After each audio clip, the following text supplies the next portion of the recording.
Actor பிரம்மானந்தம் அவர்கள் Indian 2 திரைப்படத்தோட பிரம்மாண்டமான இசை வெளியீட்டு விழால தளபதி விஜய், சூர்யா அதுக்கப்புறமா கமல்ஹாசனை பத்தி பேசியிருக்காங்க.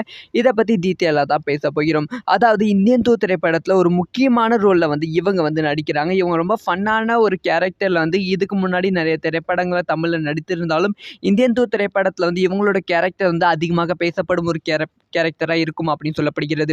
இப்ப அந்த ஆடியோ லான்ச்ல அவங்க என்ன பேசியிருக்காங்கன்னா, கமல்ஹாசன் அவர்கள் தமிழ் சினிமாவுக்கு மட்டும் இல்ல, இந்திய சினிமா, உலக சினிமாவுக்கே அவர் ஒரு பொக்கிஷத்தை கொடுத்து கொண்டு வருகிறார்கள். அவங்களோட ஈச் அண்ட் எவ்ரி ஒரு அசைவிலையும் அவங்களுக்கான பர்ஃபார்மன்ஸ் இருக்கும்.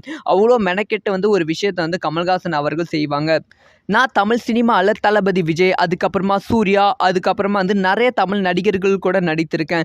அந்த வகையில லெஜெண்டரி ஆக்டர் உலகநாயகன் கமல்ஹாசன் கூட நடித்தது ரொம்ப ரொம்ப ரொம்ப பெருமையான ஒரு விஷயமா தான் நான் பார்க்கிறேன் அப்படிங்கிற விஷயத்த அவங்க சொல்லியிருக்காங்க. ஸோ தளபதி விஜய் அப்படின்னு சொன்ன உடனே அந்த இடமும் பயங்கரமா கைத்தட்டலும் கூச்சலும் ஆனது.